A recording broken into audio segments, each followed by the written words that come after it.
Ladies and gentlemen, welcome to the 3-0 Take, where we talk all things Major League Baseball. Here's Kyle Corwin and Nate Reyes. It all starts right now. Welcome back to the 3-0 Take, presented by SeatGeek. This is episode 349. I'll be your host, Kyle Corwin, and I'm here with my co-host, Nate Reyes. Nate. Party time. Welcome to the weekend. I feel good. How you feeling? You look good, man. You got the new bundle of merch. New merch gear. is in. Yeah. Basically the weekend. It's a time to feel good. What a time to be alive. And the Oakland A's are going to Las Vegas, baby. Did we call it or did we call it? I mean, all I'm going to say is that the last episode we recorded, episode 348, we went in on the Oakland A's and their possum. It's not even a mishap. They encouraged this. And side note, it was brought to my attention that the possum has been there. Like, they've had possum issues dating back to like the early 2000s, I believe. Possibly longer than that. I haven't looked up the data, but all I'm going to say is we went in on the possums last episode, and then we wake up to the news this morning that they're getting out of town. And what a cowardly move to drop this. The ESPN article that I was reading today was published at like 1:40 in the morning. Yeah. Don't dump that. You've already stuck it to the fan base enough. Like, don't drop this news at midnight. Why not before the season though? Like, at least squeeze like every ounce you can out of your last season in Oakland. Like, why not? Like, I'm also kind of bummed it's not new ownership. You know? Like, you're just going to bring your same old over to Vegas. You know what I mean? Are you going to be more willing to spend money now? Like, I believe the saying is sell. Putting lipstick on a pig. I've heard that. Yeah. Yeah, that's what we're doing here with the Oakland A's. You're taking a garbage product. You're taking an ownership group. You're taking an organization that just isn't willing to take the multiple steps need to be taken if you're the Oakland A's to be competitive. And it starts at the top. So moving locations, sure. Little flash here, little flash there, maybe some new jerseys and a shiny new ballpark. But at the end of the day, lipstick on a pig. Apparently possums are also an issue in Nevada. So this is what Nate is researching for you, what I wanted to people. look up. This is what he's doing for you. Also, you know what? Before we go any more down the road of Las Vegas and the news surrounding that, I just want to have a conversation with the Oakland A's fans. I'm going to pull up some numbers here because, you know, I think maybe as non-Oakland A's fans, we've been bamboozled by Oakland A's fans. We've been speckeldorfed. It's been a number of years now that we've been told the Oakland A's have a passionate fan base. The Oakland A's fans love their team. They love their city. Okay, well, I dug a little deeper into that, and I would like to share some numbers. All right, so you look at the Oakland A's, you look at the last few years, you go, okay, it's understandable that they may have 15 fans at a game each day. Mm-hmm. Team's not good. Team has the most uninspired lineup I've ever seen. Not competitive. Possibly. possibly. You go, okay, I'll let it slide. I can understand why fans aren't showing up. What makes fans show up to the ballpark? A team that wins baseball games. So I said, let's look at the numbers of when the A's were competitive and did have a winning ball team and did go on to the postseason. Okay. So I'll give you guys the benefit of the doubt. We're not even going to look at 2020 because that doesn't even fit into this conversation. But that was the last time the team made the postseason. But we're going to skip past that. Their attendance in 2019, in which they lost the wild card game, which I believe that was the Yankees wild card game, no? Or was that 18? No, that wasn't. Which year was the Yankees wild card? I think that was 18. Liam opened that game. Yeah. I think it was 18. I think you're right. And Judge hit a first inning home run to left. That's where Beers went crazy. Yeah. Yeah, that was 18. Yeah, because the Sox won the division that year, so that would have been 18. You're right. 19. Yeah. Mm-hmm. 18. Yep. Their average attendance in 2019 was 20,000. They were in the wild card game in 2018. Average attendance was 19,000. You go down the list of years in which they have made it to the postseason, aka had a competitive team, had a competitive I was going to say, like, getting to the roster. wild card for the A's is basically like any other team winning the division. That's their World Series. Yeah. You look at the numbers, not inspiring at all. You go back all the way to 2000. They made it to the division series. That's like a step beyond the World Series for them. That's the early 2000s A's that was a pretty good team. Yeah. They made a movie about it. 2000, they made it to the American League Division Series. Their average attendance was under 20,000. They had some dudes in 2000. Some dudes. You're going back to like big names. And I say again, their average attendance was under 20,000. So don't try to tell me. Yeah, I'm not. Like, I'm not don't like. And I get the Moneyball aspect of it. And it's like, well, ownership just isn't willing to spend the money. It's like, okay, it's a sad reality, but let's not just completely crap on the team when they have a competitive roster and they're going to the playoffs. They're going to the wild card. They're going to the division series. They're going to the championship series, such as they did in 2006. The proof is right there. I'm looking at the numbers, not inspiring at all. You look at a fan base that I'm going to tread lightly here. I understand there is a percentage of Oakland A's fans that do genuinely love this team. They're going to hate to see the team go. But let's look at a team like the Cardinals.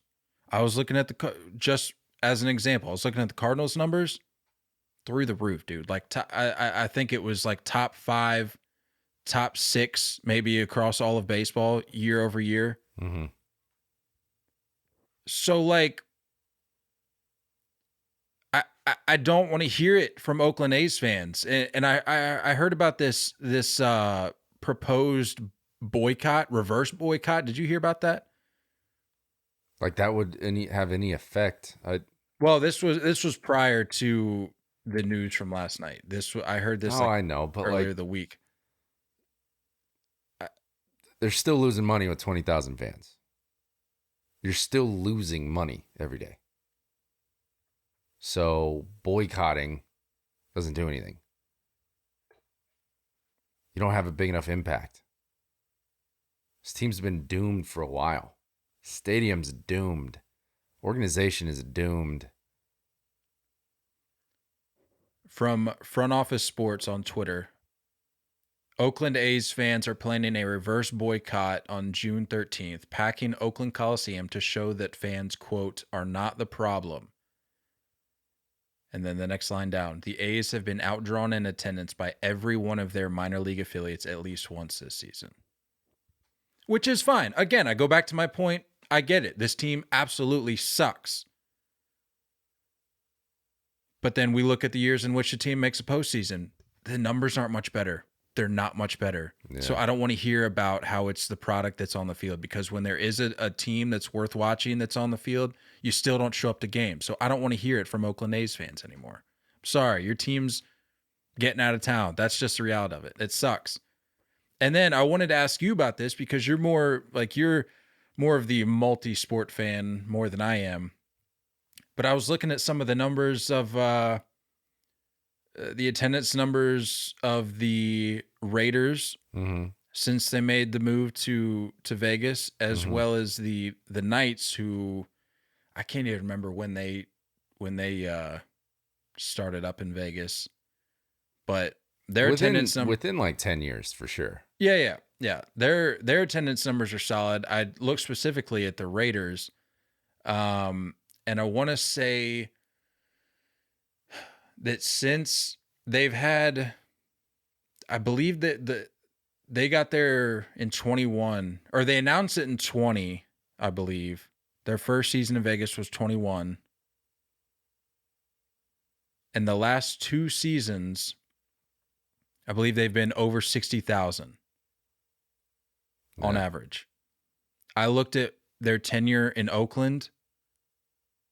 Going back to, I think, as early as 2008, they never reached 60,000 on average in any of those years.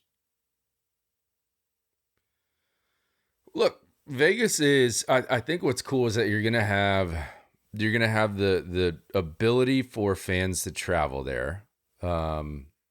It's a destination where it can kind of make a weekend out of it.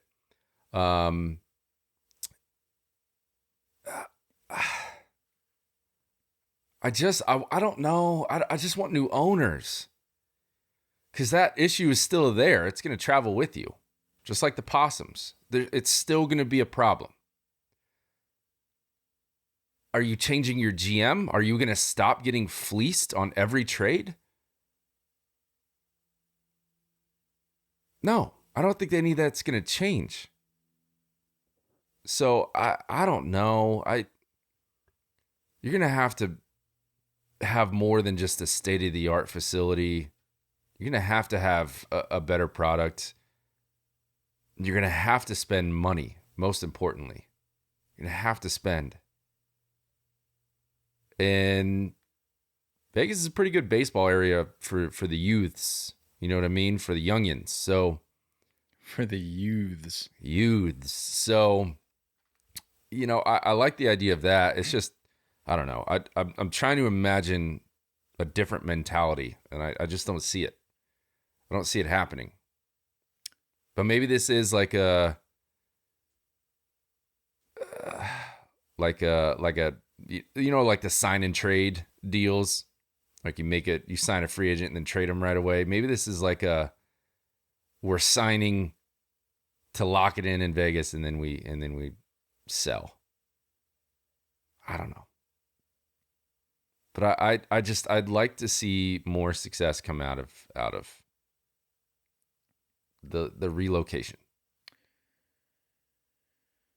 Yeah, and like I was saying, you know, the whole lipstick on a pig thing, while that's true, something needs to give. And if that means relocating, so be it. Like, yeah, we know one thing's for certain, it's not working in Oakland. Right. Yeah. So switch it up. Spend some money. Redo everything. I'm imagining a V and an A logo. You know what I mean? The V and then the A, like that. What do you think? Isn't that like the logo for the Freemasons? Could be, but I think there's going to be something involved there. LVA? Hold on. Do you want to see a color change? Yeah, dude, that you just perfectly described the Freemasonry. All right. Logo. All right. Well, let me just alter it a little bit. Do the Freemasons get in Possibly. On the ground level with ownership? Should they Maybe sell? Maybe it already happened. I don't Maybe know. they're playing chess while we're playing checkers. We might be behind the 8 ball here. Do we see a color change? I want black to be more in with them. Look, I know it's lazy because I mean the Knights already took this route, but I'm perfectly okay with black and gold. Yeah. Like some cities, that's the Pirates, for example, black and yellow, black and gold. Like when these different teams are designing their logo concepts and uniform sets, it's like we could try to be creative here, but why not just go with what works? Like, let's go with what our city is. And Vegas to me is one of those places. It's just like black and gold. It just makes sense.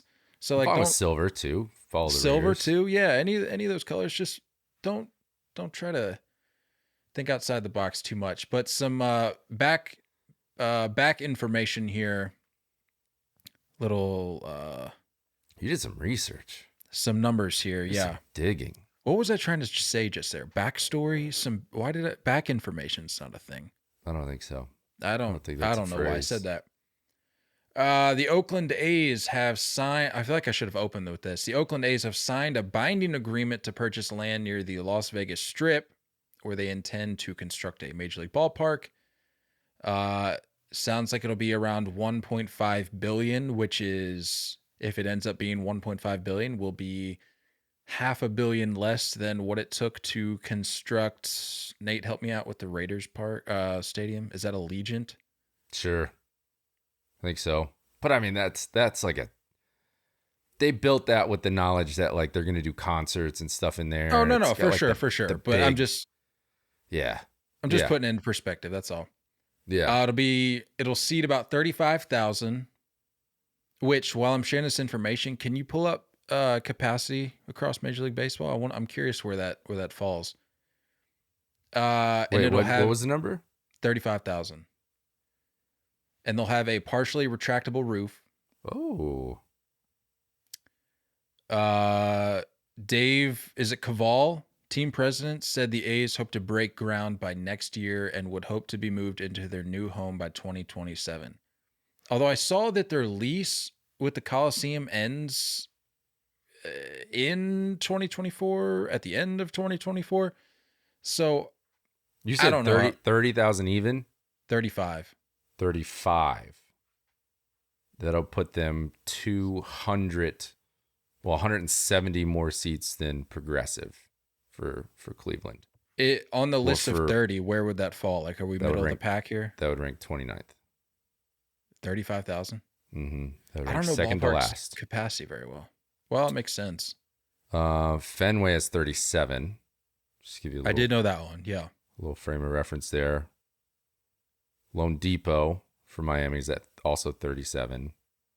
And Progressive's at 34. Oh, Never I mean, would've I guessed knew that I for knew Fenway. I Progressive. should have known that it was going to be a small park. Yeah. Yeah, 35. but that would be, and I think I'm fine with that number. Like you go into a new city and like you're already kind of struggling with a fan base. It doesn't make sense to have. I mean, they're literally going from number one to second to last. Because Oakland is number one with 56 I love it. and change. I love it. What's out of curiosity? What's PNC? Because they got a nice intimate park. I love PNC. PNC is also pretty small. They're at 38, just above Wow. Target Field and Kauffman. I would have not had them higher than Fenway. Yeah, That's wild. yeah, about 1,000 It more. felt tiny when I was there. Yeah, but like I was saying, I don't really know how those leases work, but it sounds like there's going to be some sort of gap that needs to be filled, whether an extended lease or temporary relocation. I don't know how those things work, so I do not have the answers. But if the lease ends in 2024 and they hope to be there by 2027, something's got to give. But all in all, it was just time. You said it last episode. Just go. The history, Like, it's- whatever. It like something needs to change. And You can't just this hold is- on to that. You know what I mean? No. You can't just hold on to the nostalgia. So, yeah, all done. Finally, it's Took you long enough. They said it won't happen until 2027, though.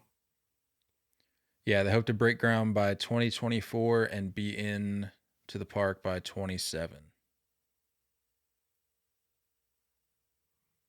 I don't like that. Are there any stadiums out there? Like anything? In Vegas? Yeah. Like any Well, like the minor league system, right? Yeah, that's where their AAA team's located, the Aviators. Did they move? Yeah, I think like legally they'd have to, because you can't have your minor league affiliates within, I think, is it like 50 miles from your big league club? It's something like that. Yeah. So move and if they're them talking for about a moving few to the years. Strip, Here's what you do. You go steal AAA facility, use that, move them there next year. Just get that fan base going. Get you know what I'm saying? You can build up for this. Get a new jersey, get a new logo, like do all that stuff. Beef up the AAA park, add some seating, get it going a little bit, and then do that until your new facility's ready, your new stadium's ready. And then someone else can move in. Sell it. I don't know how that stuff works. I know they change cities all the time. Sure, yeah. I just don't know how long that buzz, like, if with your scenario, if you just were like, screw it, we're going to the Aviators Park next year. Mm-hmm. You'd have to ride that buzz for 24, 25, and 26. I don't know if the magic lasts that long until you get into a new park. Might as well establish it. Just Yeah. establish it. You know what I mean? Just get the hype going. I got something fun for you though. What we got? I did a little research for the first time ever. Possibly ever. Yeah. I've got an all Nevada-born lineup that I created. And I'm curious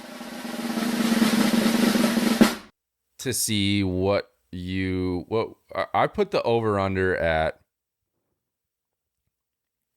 It's tough. I put the over-under at 88.5 games. Because we're going to Vegas. Vegas likes to, they do some betting out there, I think. So wait, can I guess a couple? No. I only know 2 that were born in Nevada, so it's fine. I know. Yeah, you're not. I think everyone knows those 2. So I've got technically 3. You should know 3, but I created a little lineup here that I don't know what you think, if maybe we can get over or under 88.5 wins. Just what your thought is there. All right. So, starting at catcher, and this was tough because there weren't really many catchers on the list. And for those who aren't familiar, you have a bigger connection to this guy than I do, but we both grew up watching him in some ways. Brandon Snyder was born in Vegas. Sure was. Or I should say Nevada. I'm not sure if it was Vegas. Some of these guys aren't in Vegas, but they're in Nevada. Born out there. So I've got him at catcher. For those who don't know, Brandon Snyder spent some time in the minor leagues, got a couple cups of coffee between the Orioles. No, not the Orioles. He didn't get anything with the Orioles. With the Nationals. He made it up. He made it up with the Orioles. Orioles, Rangers Nationals, too? Braves, Red Sox, Rangers. He bounced around a little bit. He won a ring with the Sox. Yeah. Overall, pretty good baseball career.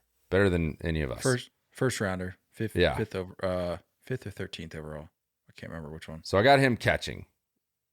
I'm cheating a little bit here, and this is only based on rumors that he's going to do it, but I got Bryce Harper playing first base. Love that. Okay. Wait, to clarify here, it's an all-time list. This isn't a knock towards Brandon Snyder. He's the meme god.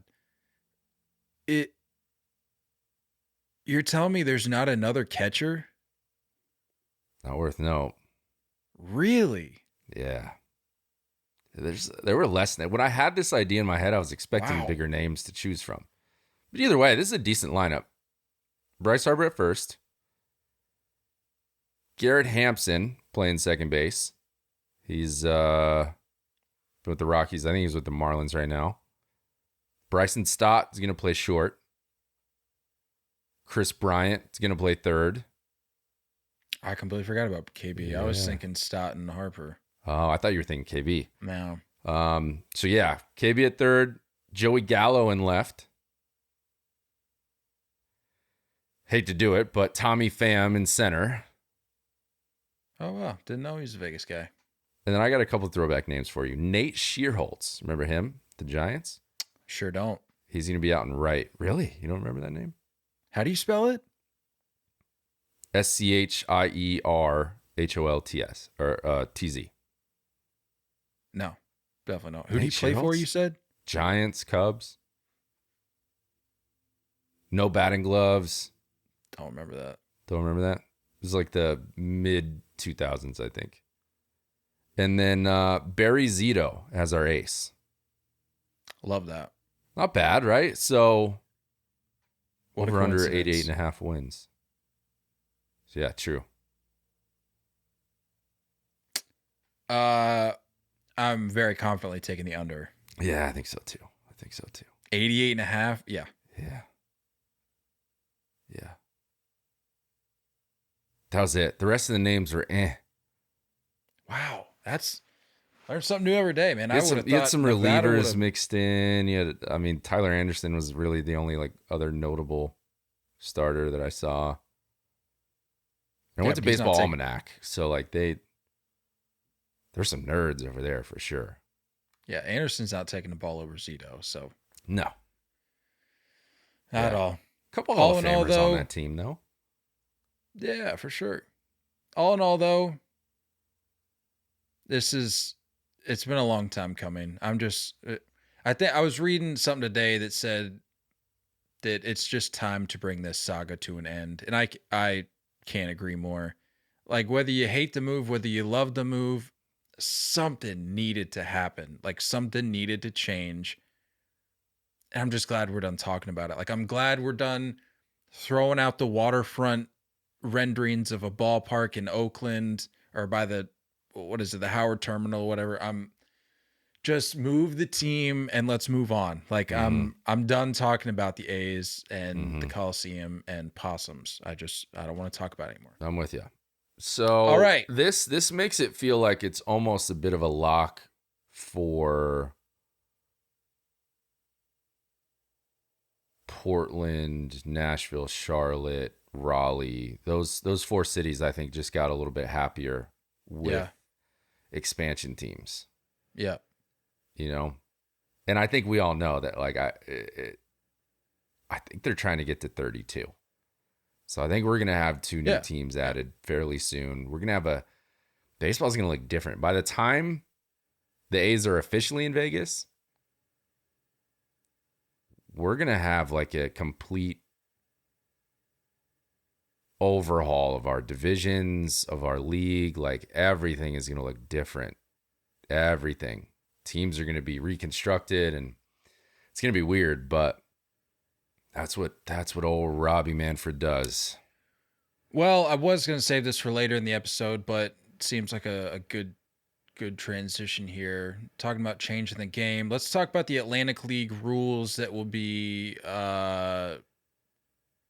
kicking into gear. Is it immediately or is it next year? I don't know. Probably now. So, wanted to get your thoughts on the three.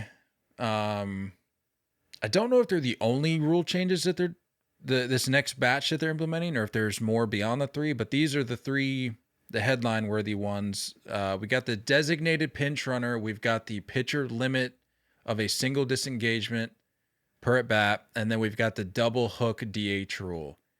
Designated pinch hitter is what it sounds like. It's a guy who will not be in the lineup, but is available to use at any point in the game. The guy who is subbed out, as well as the pinch runner, could return to the game. What are your thoughts on this? I gotta be honest, I don't fully hate it. I think I don't like the anytime thing. I think it needs to be assigned. Because, like, some of us out here have coached, before, and you coach youth baseball or you coach high school baseball. Like, a lot of times you have that pinch runner designated for, like, your catcher or, something like that. So, courtesy runner is what they called it in youth stuff. So, I don't hate it. I don't like the idea of it being interchangeable and like using it for anybody that you want. I think it needs to be designated to like he needs to run for the catcher no matter what. Or he needs to run for our first baseman no matter what. And that needs to be decided before the game when you write the lineup. But I don't hate the fact that it's involving more of your bench. It's making you think of your bench a little bit more. So oddly enough, I don't hate it. I think it's something that would invite more creative juices with certain guys. And, I think you can get some excitement out of certain guys. And like you see, Billy Hamilton, I think, is like the first name that comes to mind. Sure. Where it's like, pretty much struggled his whole career in the box, and he still has this extremely athletic attribute that can provide some positive stuff for a team. So it's kind of neat. It's a little different. Now, are you going to have that guy just throughout the year never getting ABs and only being that pinch run role? It doesn't make a ton of sense, but you talk about, everybody loves these half day offs, right? Where you have like your superstar position player that you give them a half day off by giving them DH role. I think it could be kind of unique. It's strange, but I don't love it. I don't hate it. I'm okay with it. I don't love it, but of the three, I think that's the one I would be willing to accept. Yeah. I would probably agree. That's probably where I'm at on the scale. I think this is helpful in further breaking. I don't even want to say breaking the mold, because I think it's more of just, it's less breaking the mold and more reverting back to what the game was with multiple outcome hitters, players, just aspect to the game. It invites a lot of athleticism back. And I think they did choose my words carefully here. I think with the bigger bases thing, whether or not you like it, I think they did a good job of achieving their goal of what they wanted to do by increasing offensive productivity, welcoming speed back, welcoming that risk taking. Right. The risk versus reward has been, it's been balanced out a little bit better. Right. And so with the pinch runner thing, you are, like I said, you're adding that element of you're getting away from the guys who are just going to go up there and try to mash. Because there for a while we saw it for a number of years, that was all we really had to watch. Yeah. But now that you're changing some elements related to speed, to base running, to like you said, the athleticism, I think at the end of the day, you're creating new jobs for guys that like you were saying, otherwise aren't necessarily going to get the ABs and everything. So we were just talking before we hopped on about JD Martinez, someone that's like, he's always produced everywhere he's gone. Yes, he's lost some pop. That's like a perfect example to me. You know what I mean? Like, he is there to hit. I don't want to see him do anything else. I don't want to see him try and play, any other position. It's not fun to watch on the base path. So it's like, that's your guy. That's who you run for. I'm okay with it. It does create an extra job. And when you think about like, I think the perfect comparison is think of like a kick or punt returner in football, that he's just so good at that. Like there's arguments for trying to get Devin Hester into the Hall of Fame because of how dominant he was at that role. As a wide receiver, like he had his time, but like nothing spectacular. Imagine that being there for baseball. You know what I mean? Like someone that's just so good at that role and does have a chance to win that job. I think it's cool. Oddly enough, I'm all right with it. Man, this is a new day. Look at us. Yeah, and I remember the conversations we were having when Edgar Martinez was on the fence, or kind of in limbo, in terms of getting into the Hall of Fame. And I think both of us agreed that you can't punish somebody for taking an element of the game that you've created, a facet of the game that you've created and incorporated into the game, the everyday aspect of the game. That individual does the job exceptionally well, better than most, if not all, of the people that have tried that position, attempted to play in that position. And then you punish him for it by saying, well, the nature of his job limited him to just this. He wasn't able to do this. And by this, I mean fielding. It's like, okay, well, then if that's the case, then get rid of the designated hitter and don't complain about when attendance numbers are down because the offense isn't there, because you have a guy swinging a wet newspaper in the ninth hole every time the lineup comes around. So in that same vein, if you are going to try to incorporate some sort of pinch runner rule,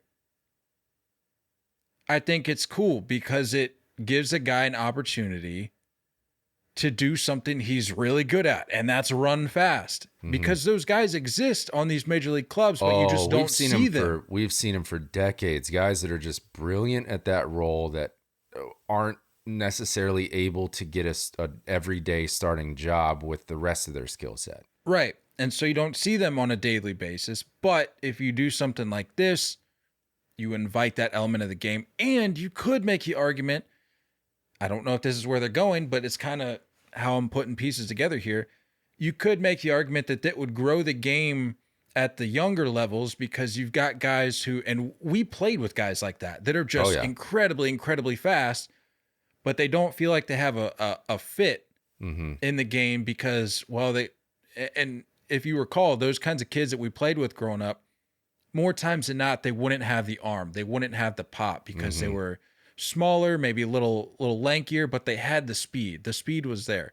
So you're just creating a role for that guy. Yeah, I don't even want to say create. You're digging back into the history of the game and bringing back an element of the game that I think was always there but tapered off over the last however many number of years, and I think that potentially could be good. But I think to clarify with what we were talking about before about like the current changes that we're seeing this year and the added offensive productivity, I think you and I can both agree that I would have been fine with just leaving it at the bigger bases. No pitch clock, don't need that. Yeah. Limited pickoffs, don't need that. Like just bigger bases. That's fine. I'm cool with that. We're seeing it already make a difference. So I'm not going to sit here and say we're all on board for all changes, but I think this is one that I don't hate. I'm okay with it. The single disengagement per at bat. Stupid. Very stupid. Why? Why? We've already seen. I don't know when this idea was formulated. I don't know if this was formulated after they saw how the two disengagements thing has worked thus far, because we've already seen that it's basically a cheat code for guys on base. And so if you if you limit it to 1,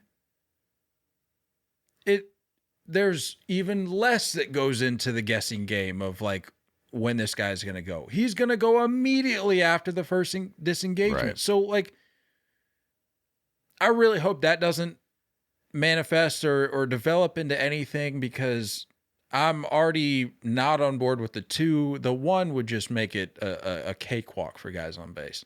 One thing I was curious about that I don't know. Well, I didn't really dig into it, but when you get like a guy on first, like I was watching the Yankees game last night, and you saw Volpe get on first, pickoff attempt. At bat finishes, he's still there. Does it reset to 2 pickoff attempts, or does that 1? You know what I mean? Like, how does that happen with an AB ending? I think it's per at bat, so I think it would reset. All right, that makes me feel a little better. But still stupid. 1? Stupid. That's crazy. The double hook DH rule, I think this is the stupidest of them all. The worst. It's the worst. So for those who don't know, the quote, double hook designated hitter rule allows teams to use a DH throughout the game as long as the starting pitcher throws at least 5 innings. If that does not occur, then the team loses its DH and the pitcher spot would bat for the remainder of the game. I saw a comment on it that made just all the sense in the world. This rule was created for Ohtani. Can we all agree? Like, I don't think this is shocking the world to anybody. This rule was created for him. Why even risk having him on the field less?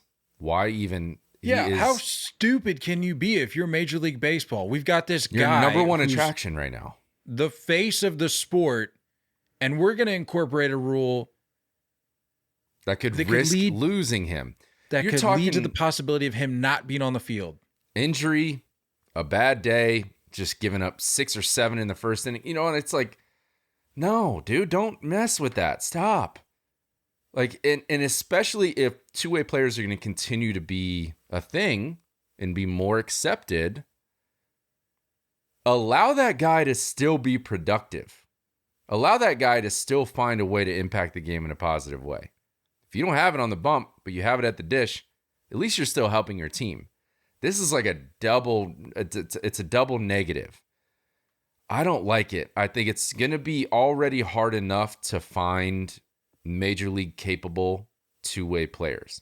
It's already going to be a big enough challenge. It's not going to be common enough.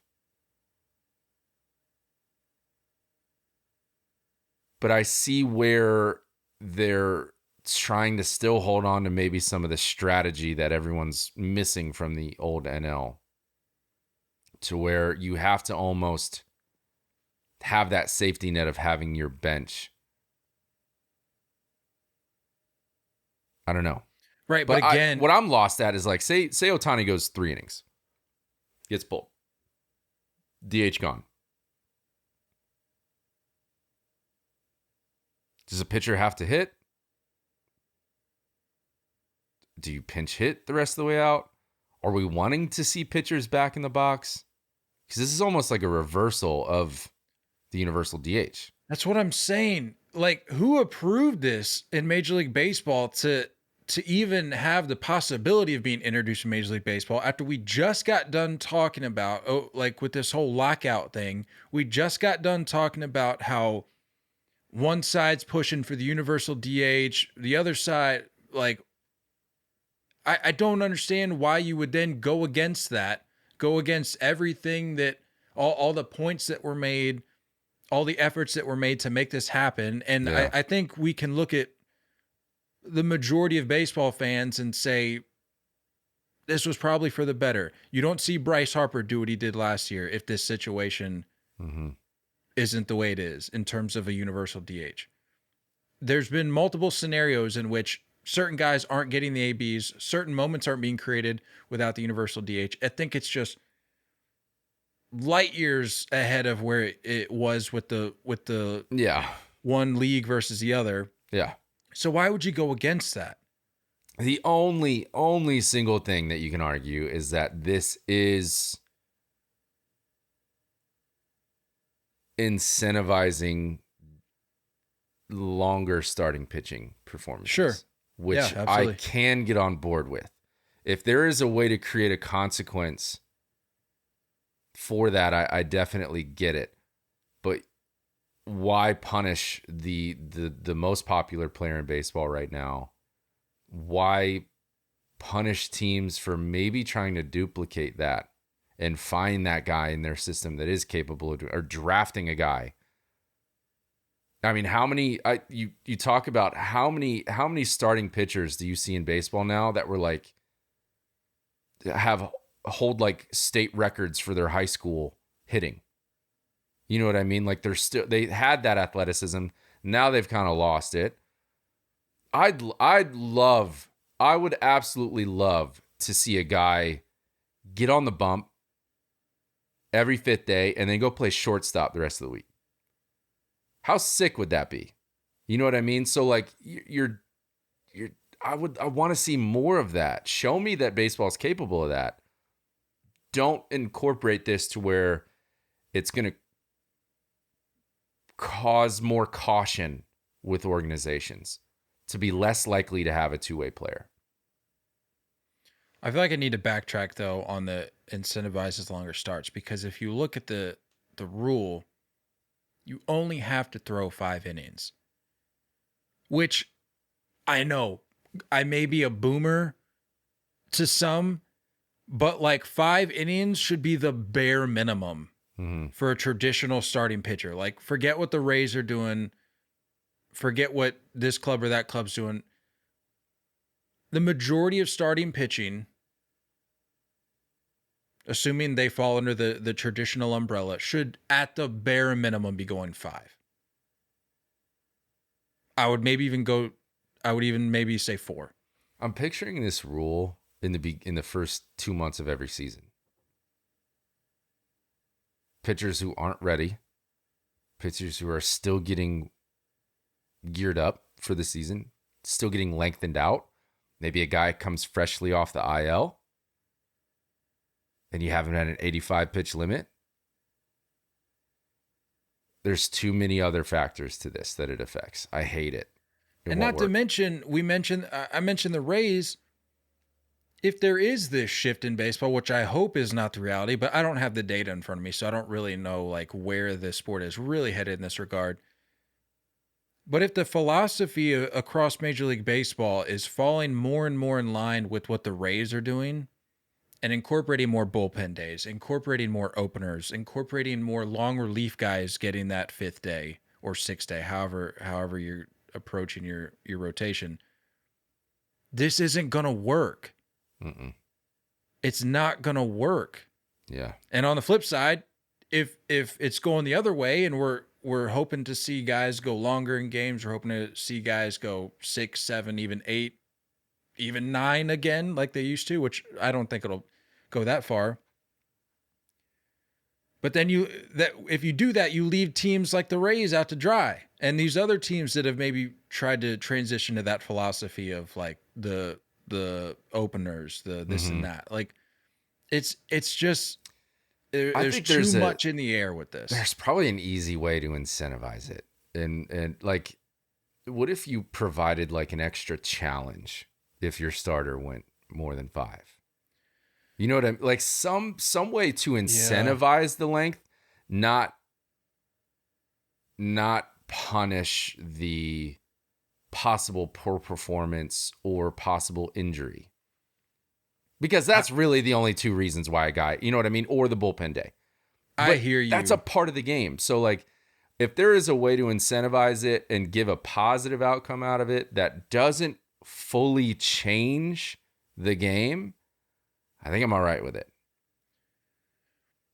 I hear you. But I think in all of these rule change conversations, we've lost sight of the fact that this is not backyard baseball. This is not a wiffle ball game being played in your backyard with the neighborhood kids, to where you can just like build this a la carte product where, hey, first base is that rock over there, second base is that tree, even though it's not the same distance from first as it is to third. If the home run hits off of Mrs. Johnson window, it's a home run. But if it goes around the house, it's only a double. Like, it's Major League Baseball. We need to stop with like this like customization. Like I said, this a la carte to where we're like, okay, if we're going to incorporate this rule, then let's throw an added challenge, or let's give the DH an extra 2 at bats if this happens. It honestly feels like an Excel spreadsheet to where you've got like if then equations going to where like, if this, and this pan out, then this number is going to be spit out, or this result is going to be spit out, or this option as a manager is spit out. But if this, and this are met, but this isn't satisfied, or this qualification isn't met, then you're forced to do this. It's like we've already seen with some of these rules already, like with the pitch clock and the disengagement, like. At a certain point, enough is going to be enough, and it's going to be too much. But it's hard to teach. These guys are just bored, I think, at the end of the day, and they're just like, let's just throw out some rule options. Let's see what sticks. Yeah. Sorry, got a little worked up there. I get it. Only because I can see ahead. I can see down the road, and I just know that this is not the end. We're not even close to the end of tinkering. It's just going to be a constant thing. Yeah, I think if it's like, bases loaded, no outs, you're not allowed to use a wood bat. You got to use a noodle, like a pool noodle. Yeah. It'll probably get tested in the Atlantic League soon, I think. If they haven't started already. Yeah. Or if you fall like 3-0 in the account, you then have to throw a tennis ball instead of a baseball. I could see it. You just keep the tennis ball on the back of the mound. That'll work. I'm trying to find my KC sarcasm. See if I did good there. So we're on board with we joke, but I guarantee there's crap like that coming down the pipe. Like stuff, it's just absurd changes that will completely destroy. Yeah, let's do that. You fall down 3-0. Pitcher has to throw a tennis ball. You get the Big Mac Mark McGwire bat, and good luck. Do your thing. I'm with it. All about it. It's coming. So we're possibly on board with the pinch runner. Hate the disengagement. Hate the double hook. DH. Yeah, double hook is the worst to me. Definitely the worst. The engagement feels like it's head that way anyway. They're already they're already limiting it. So to me, like, I think it's stupid to decrease it even further. But if they've already done 2, 1 isn't as much of a difference to me. Right. But the DH is the worst, and the pinch runner I could get on board with. I'm not like a fan of it necessarily, but cool. It has potential. That's where I'm at. Yeah. Moving things along here, because we went hard in the paint. We went hard in the paint rules. on those last 2 topics. Max Scherzer. This was supposed to be like the lead off here, but then we wake up to the news that the Oakland A's are no longer. And so we had to run with that off the top. But Max Scherzer, dude, this kind of shook up the baseball world a little bit, and for good reason. Like, there was a lot of, it didn't seem to line up very well. This is all fishy. With what happened, what Scherzer said, and with what the umpire said. Nothing really seemed to line up. And I'm genuinely confused myself. I'm confused too, because I've heard stickiness inside the glove, wanted to swap out the glove, stickiness on the throwing hand, wash your hand. Well, we're okay with it. Just go wash your hands. And not just wash it, use alcohol. Use alcohol to that's intense. That's a lot. Didn't realize there's actually an MLB official down there watching you wash hands, which is crazy. Did not know that.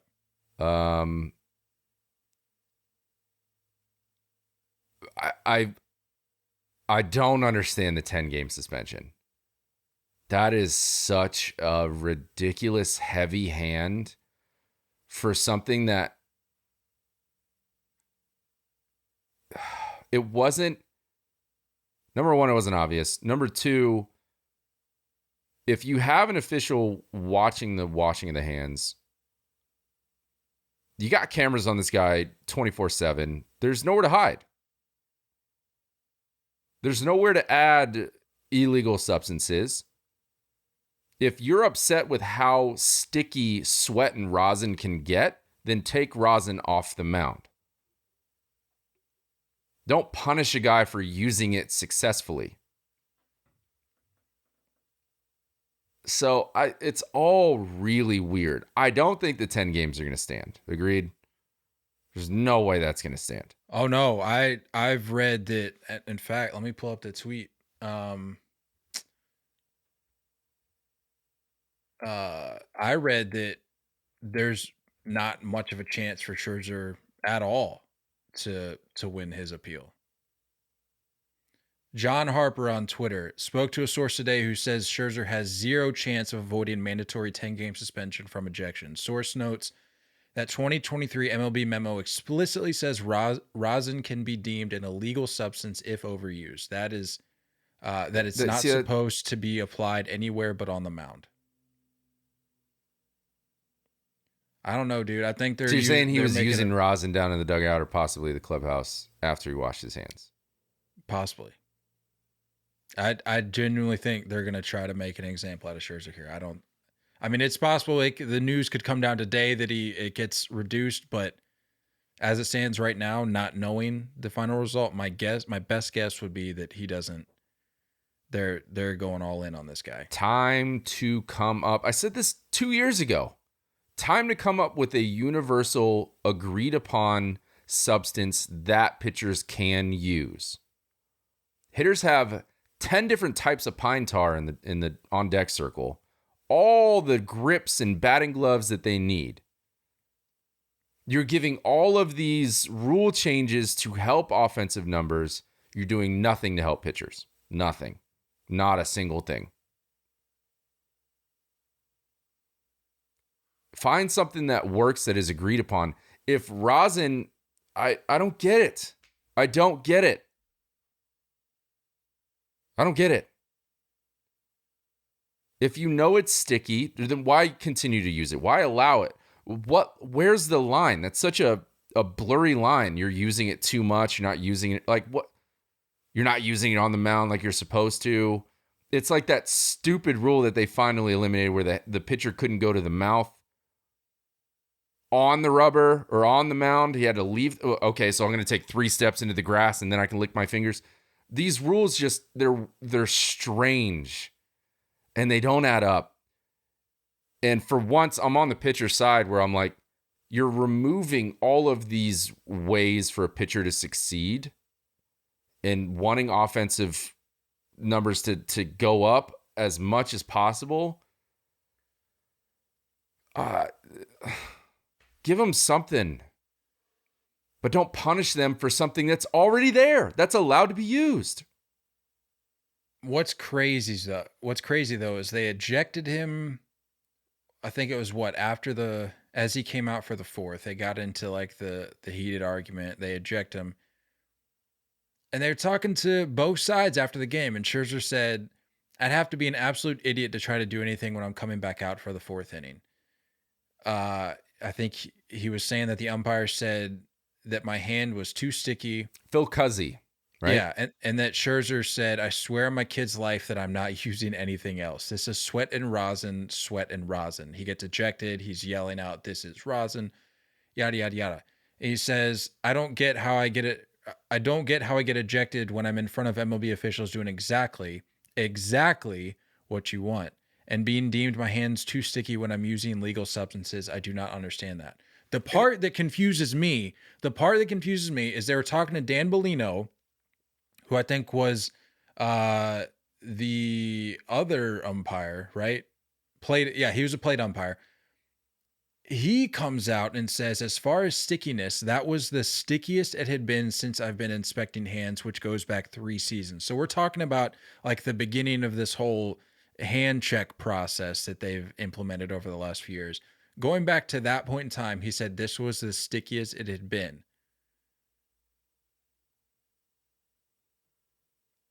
So Fine. somebody's Fine, but he's still following the rules. I get, but somebody has to be lying here, right? Because you can't.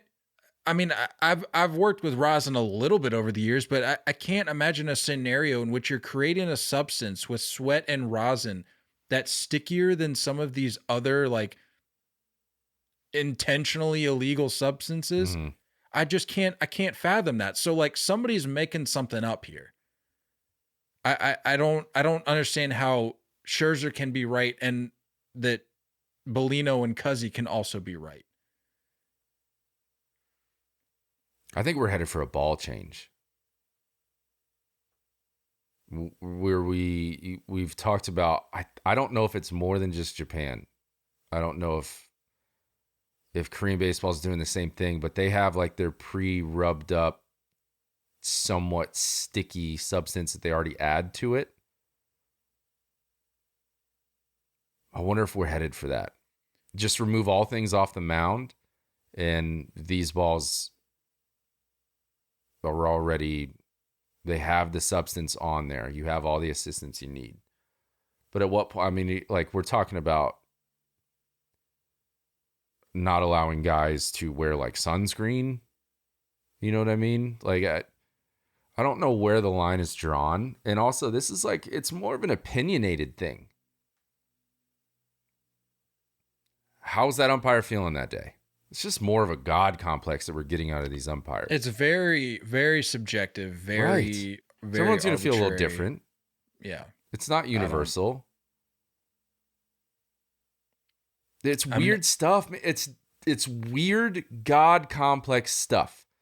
Much lower, lesser example. I was watching a Nestor start a couple weeks ago, and he has the 44 glove where it's got on the wristband Right. the numbers 44, right? All 44 gloves for the most part, those numbers are white. It's a white stitching. So you had white stitching on a black glove. Home plate umpire comes out after the second inning and says, you got to color that in. Goes in the dugout, takes a black Sharpie, colors it in. I haven't seen anyone else have to do that. 44 gloves are all over the place. Pitchers have all over the league.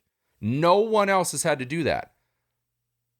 These umpires, it doesn't make sense if you don't have the rule specifically written out and drawing that line. Don't allow umpires to step over that. Don't allow umpires more power. Stop implementing yourself in the game just to have an impact. You're not there. We're not supposed to notice you. You're supposed to get your calls right, and you're supposed to walk off the field. That's it. It's once a week that we have an umpire doing something that doesn't make any sense. Once a week, the review doesn't work. Once a week, we're worried about speeding up the game, and then the review takes 5 minutes to get the call wrong. It doesn't make any sense. I don't get it. I don't know why umpires aren't able to answer press conferences. Why can't we get actual answers? Why is it subjective? Why do we have some umpires that are able to do stuff and some aren't? Like it's all over the place. And it's a big issue. And everyone wants to change the product on the field, wants to change rules and players and in the game itself, but you're not looking at the main source that still can't figure it out, that still can't get it right over and over and over. And you stick with them. You stay with those umpires that continue to suck, that continue to be a problem year in and year out. Not good.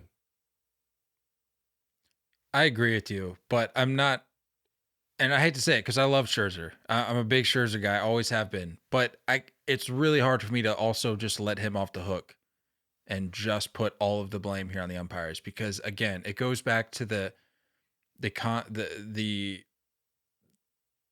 belief that it's almost impossible, or I would think it's impossible. Maybe it is possible, depending on how much rosin you use. I just can't see a scenario in which an umpire looks at rosin and sweat and things play out the way that they do. Like, if you're Scherzer, you got to be doing something a little, because guys sweat when they pitch every day. Mm-hmm. Minus the games that are like 30 degrees. They're sweating. They're all using rosin because what they're allowed to use is pretty limited. Rosin's pretty much your go-to if you're a pitcher, and it has been for a while. And rosin is made to get rid of the slickness. That's the point of it. That's why it's basically chalk. Right. So, like, if you're Scherzer, I have a really hard time. If these guys felt the need to bring it up on multiple occasions, eject you, and then have a subsequent suspension, I have a hard time believing that if you're Max Scherzer, that you're just doing what you've always done, or that you're doing what everybody else around the league is doing. I don't know. You see the way he reacted, though. Like, when he got tossed, he went in like this frantic, like looking around, like, I don't know what to do. You know what I mean? And I think there's this body language you can read that it's like, I don't know if both, I don't know if he was innocent, but he definitely felt he was doing the correct thing. What's also weird is that Buck Showalter was like, once he got tossed, he immediately just shifts to Scherzer and pushes him off the field. The post-game press conference, he was saying, I don't want to talk about it. We're just going to leave it up and it's going to be decided. It was all really weird. Yeah, I don't know who to believe. He was pretty cryptic after the game. Showalter was. Yeah. In 10 games, we're looking at 2 starts, maybe 3. No, that'd be 2. I would think. I don't know. It just depends. But for a guy like Scherzer at his age, I don't know. I mean, it could be a good thing. This early though, I don't know how much it would. You're talking about like the IL stint. He's finally back. Well, no, he's not. They don't get to put him on the IL. No, that's what I'm saying. He was on the IL earlier. Now he's back, and it's like you really this whole situation is kind of messing. Yeah, I think he started it. No, that was Verlander, I thought. I think he went on the IL for a stint. I don't remember that. I think there was a point where they were both down. Huh. Could be wrong.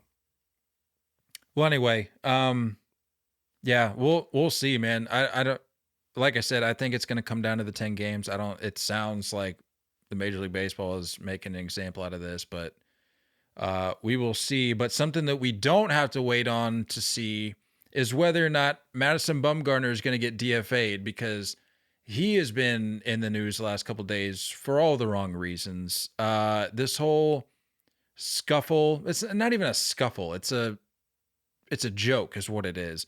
I told you this before we hopped on. I'm done with the whole Bumgarner thing, dude. It's like it's a show at this point. There's no way. I get being angry. I get like the whole Max Scherzer psycho, to talk about a guy we just talked about. I get the whole Max Scherzer psycho element. I understand that. But what Bumgarner does, dude, it's like, and I hate throwing this word around, but it's like true boomer stuff, dude. It's like the guy, Willson Contreras, literally missed a ball that he thought he should have drove 600 feet. It was 88 belt high middle lane. Like, that's what you're laying in there for him. He misses. I think it was a foul ball straight back, or maybe he like yanked it or something. And he just lets out like a, ooh. And if you've ever played baseball, every single hitter has felt that. Yeah. At any level, you know that feeling, you know that reaction where it's like, I want that one back. I should have hit that ball 800 feet. Mm-hmm. He lets out that little reaction, and Bumgarner's just cussing him out from the mound. Like, dude, shut up. Like this and that. And I'm like, dude. And you brought up a great point. You said you can't be talking to people like that if you have zero juice. It's not even about having some juice. You have no juice. Your ERA right now is at 10.26. It's over 10 and a quarter. Yeah. So you have no room to just be running your mouth anymore. Shout out to the fantasy group chat Desan did a little research. 5.23 ERA in the 69 career starts with the D-backs. You haven't been good for a while.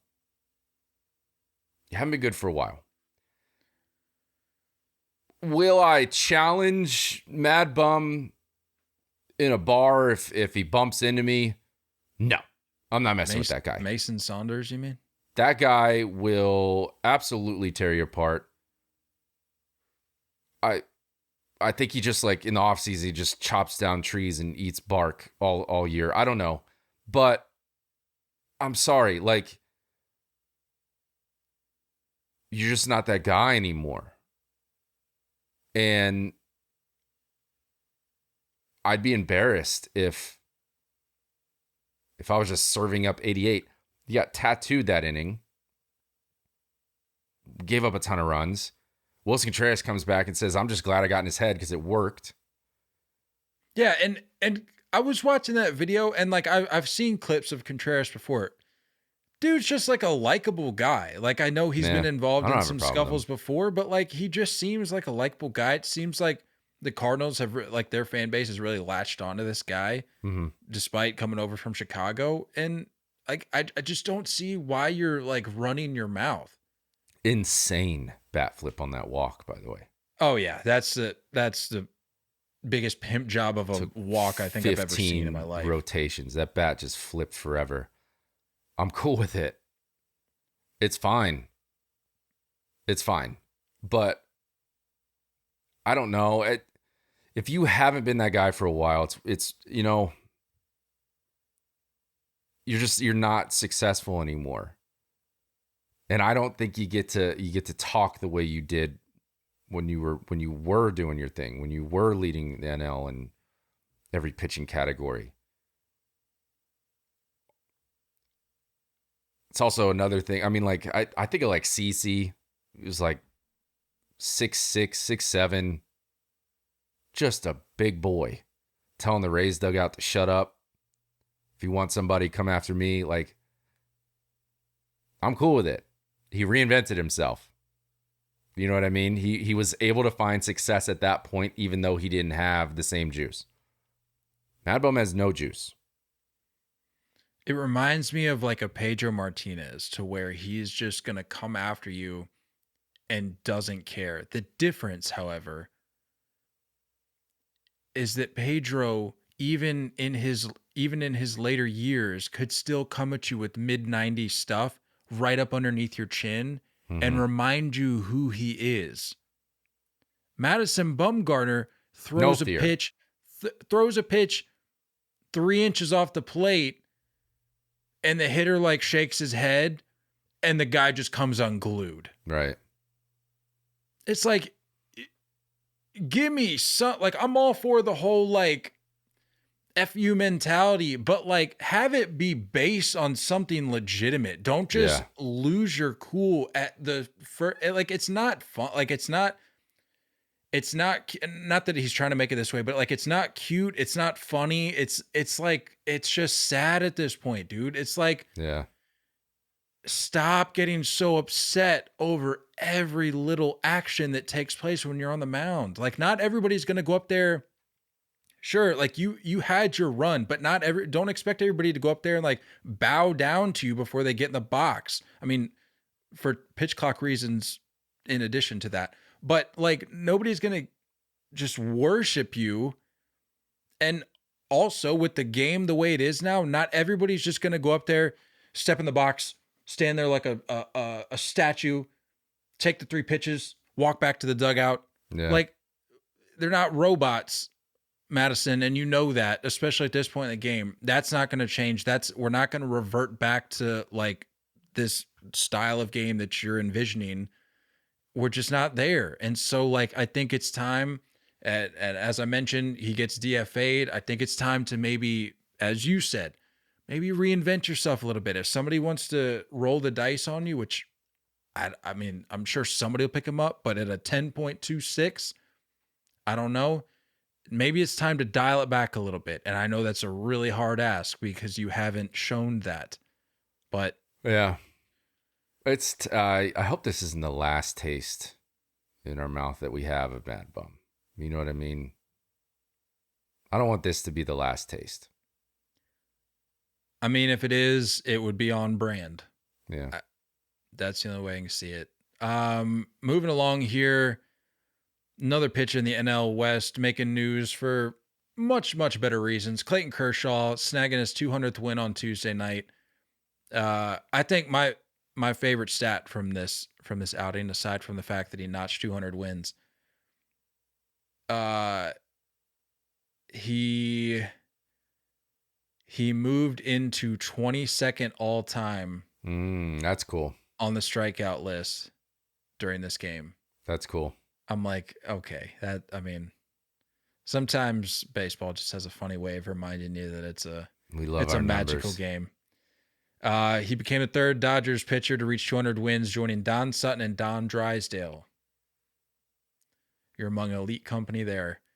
The 35-year-old became the 117th pitcher to record 200 victories, but says nobody has reached that territory more efficiently. Clayton Kershaw's regular season winning percentage sits at .694, the highest among those with at least 200 wins. The next ones on the list include Whitey Ford, Bob Caruthers, Pedro Martinez, and Lefty Grove. Diced too. Like, I like how he did it in style, man. And like the letting out the scream, I was all about the vintage Kersh, man. All about it. 7 innings, 3 hits, 9 Ks, no walks. Give me that. Give me that all day. I'm a big fan. I know it's silly, and I was thinking about this after the game, because I stayed up and caught the end just to make sure it was confirmed that he got the win. But I was like, man, I'm so glad when you and I were out there out at Camelback for spring training that we were able to catch him, because I'm like, I would hate to be in a situation to where I wouldn't see him before he retired. So like, at least I got that. At least I have that little nugget of saying spring training, granted, but glad we got that.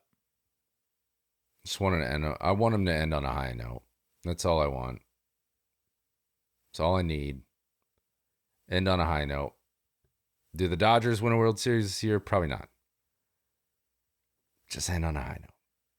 Well, I mean, with the whole like luxury tax and all that, it sounds like if he can just hold out till next year, like if you can kind of wait this out, because they may do something, they may not. The odds of it aren't great. But like, if you can just hold out till next year, I'm sure they're just going to blow the freaking lid off that thing and just start bringing in the names and creating themselves a team that they have been known by in terms of star power and all that over the last however many years.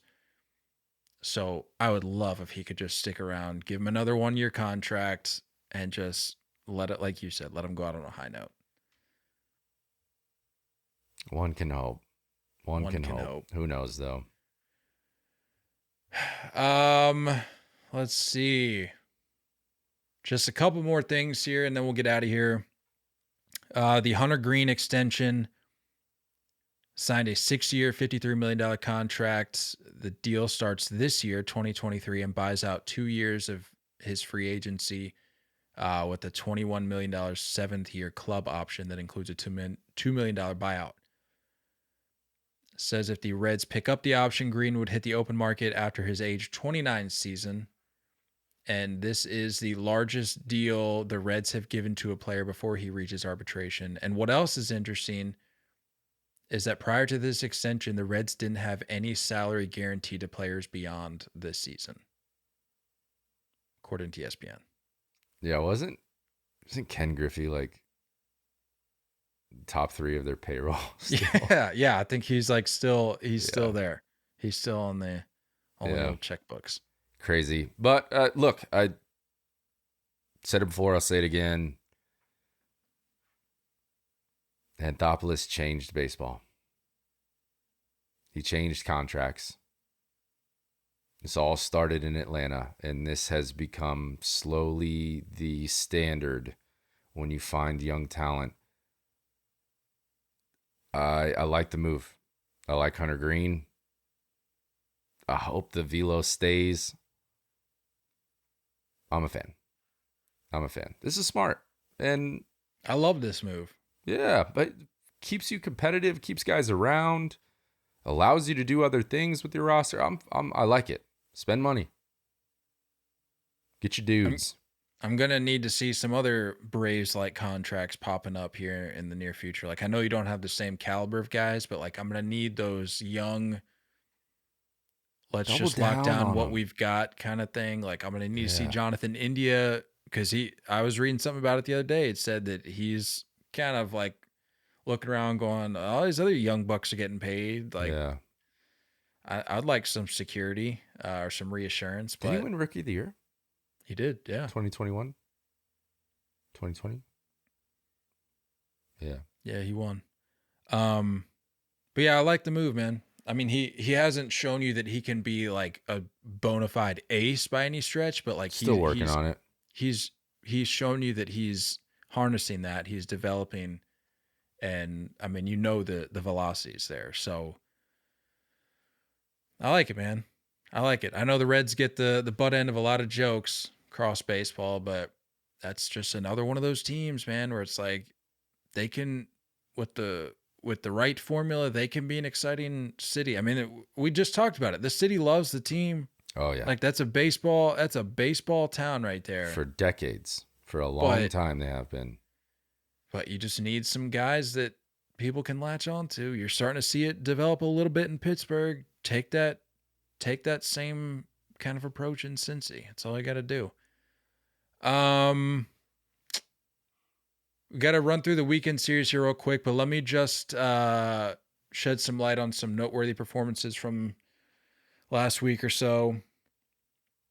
The Braves, prior to Wednesday, had an eight game winning streak. The Rockies currently have an 8-game losing streak that has not been snapped. Duh.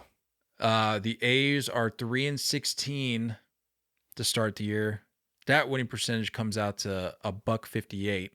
They've lost 7 in a row. They're 1-9 in their last 10, and they have a run differential of -86. And if my math serves me correct, someone can check me on this. There's a couple numbers floating around, but the one that I think is accurate is that they are on pace for a run differential of -733. Do we know the record? They're 3-16. Like no, like the worst run differential of all time in a season. Oh, Love to do that. Are we officially on watch for the worst team of all time? for the 2023 Oakland A's? Can we go ahead and just start this tracker? So it says, I don't know if this is like Major League history or just like forever, all time. It says the worst run differential was by the 1899 Cleveland Spiders of the National League at -723. Ooh, need that. Who allowed 1,252 runs while only scoring 529. Oh, do you know their record? Oh, hold on, sorry. I just kept reading. In baseball's modern era, since 1900, the 1932 Boston Red Sox have recorded the worst at -349. That doesn't seem right. Surely somebody's past -349. I don't know. I need it though. It's getting there. I think this could very well be the worst baseball team of all time. I hope so. I could get on board with it. Sure. Quite the exit out of Oakland. Just get who do we want out of there though? Tony Kemp. Let's get Tony Kemp out of there. Go find a job somewhere else. This guy, I think he's a rookie. The guy that just threw the other day is like pumping 100. That guy, it looks like they got something up his sleeve with him. Who's the Japanese pitcher? I can't remember. You know what I'm talking about. I know right? exactly what you're talking about. Yeah. I can't remember his name. Poor choice there to sign in Oakland. Yeah. I can't think of anybody else. Let's just get Tony Kemp out of there. Go find somewhere to succeed elsewhere.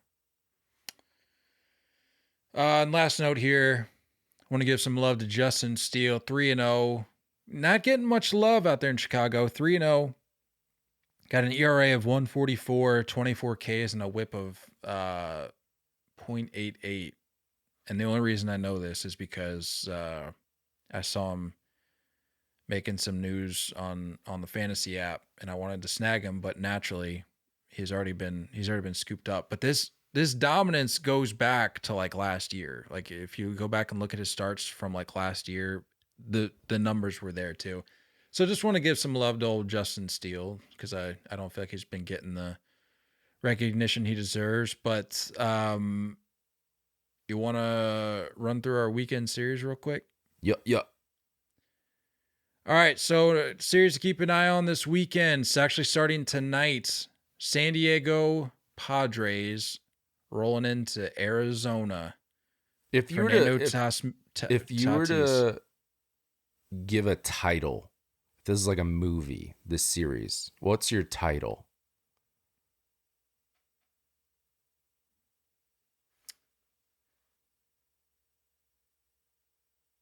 For the Padres at the D-backs? Mm-hmm. Title this. Give me a, like, you're trying to sell this, man. You want somebody to go to all 3 games. What's the name of it? All 4 games. It's a 4-gamer. 4-game set. Perfect. I mean, you got to go with something along the lines of like the return. That's fair. Mean, people have been waiting for Tatis Day, and it's finally here, baby. Look at this. I'm even rocking the El Paso Chihuahuas. Don't ask me why I'm on board with Tatis, even though he got busted for PEDs, because I feel like I've made my stance pretty clear about that. But it's just getting me excited, man. He's that kind of ball player. I don't know. Mentally, I guess I'm making some sort of exception for the rule here. I can't explain already covered this. There are players that you can still enjoy watching, even though they broke the rules. We're not talking about them. We're not talking about Hall of Fame voting right now. We're not condoning it. No. We could still enjoy watching them, though. Did his time. If you're not a fan, you're not a fan. Fine. But I want to watch him play because he does stuff on the baseball field that most people can't do. The return. Game 1. The return. Michael Wacha going up against Ryan Nelson. Game 2, Seth Lugo, Zach Gallen. Zach Gallen seems to have... he figured it out. Gotten things figured out. Game 3, making his season debut, Java Joe Musgrove going up against Merrill Kelly. Game 3, that'll be a good one. Sunday, I believe, yeah. Saturday night. Game 4 will be Sunday. Yu Darvish versus Dre Jameson. Who do you got? I'm going to title my series Something's Got to Give. I got the Cardinals and the Mariners, both 8-11. Underwhelming start to the year for both of them. But I think they're 2 playoff contenders, obviously. So something's got to give. Something's going to change this weekend, I think. 3-game set. Steven Matz going against George Kirby in game 1. Game 2, friend of the pod, Miles Michaelis going up against world beater Luis Castillo. And game 3, Jack Flaherty against Chris Flexen. Gimme. Something's going to change here. I feel like a shift. I don't know if I'm going to call a sweep, but I'm going to feel like there's going to be this big moment that I could see the winning team of this series going on a little bit of like a stretch. You know what I mean? That's a good thought. Yeah, like, for sure. Let's ball out. We're playing some dudes. And it's going to get them rolling a little bit. I'm curious to see which way it goes. I'm leaning towards Mariners, though. Yeah, because, I mean, both teams are coming in. They came into the season with high expectations. Yeah. And despite each team's record right now, like, there's something, I think you're right. I think there's something to come out of this for whoever pulls away with the series. So that'd be a good one to watch. Speaking of the Mariners, closing the book here, 1 sentence thought on the Mariners home run trident. Better than most. And it's on par too. Like, it makes sense. On brand. Yeah, that was going to be my sentence. On brand. It just makes sense. It just Same makes thing sense. with the Pirates sword. Makes I sense. Know it was brought to my attention, or I mean, I remembered this, but somebody reminded me. The A's did this first, but I'm like, couldn't care less about what the A's are doing. Never heard of them. Have done at this point.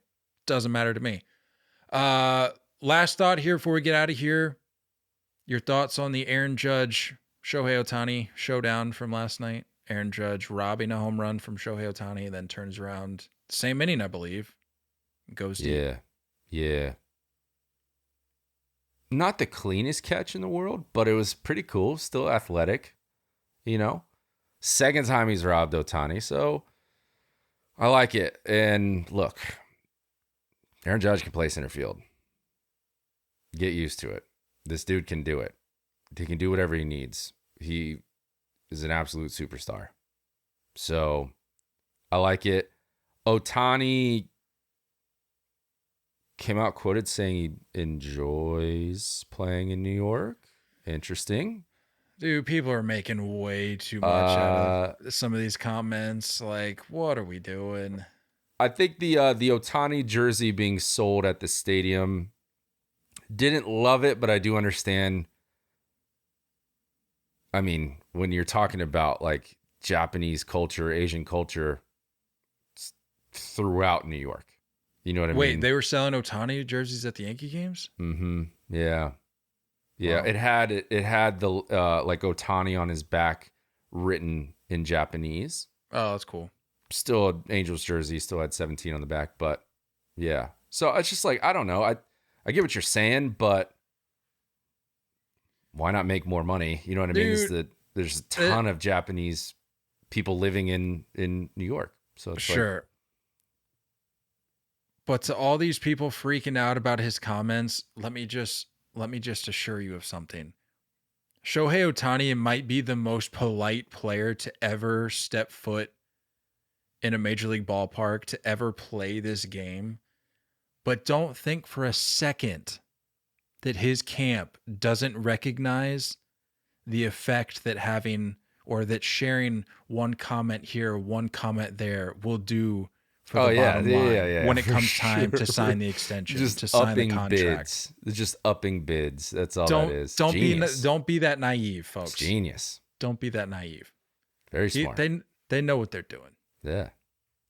They've got a real gem there, and they're going to make sure that gem gets the full appreciation smart he deserves. That's all I got, unless you got anything else. No, all done. Tired. I'm going to take a nap. It's nap time. I gotta go to the gym, actually. It's been a minute. Tough.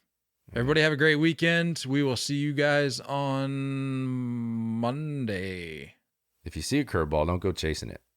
Love y'all, and as always, looking forward to talking more baseball with you guys soon. Until next time, stay filthy.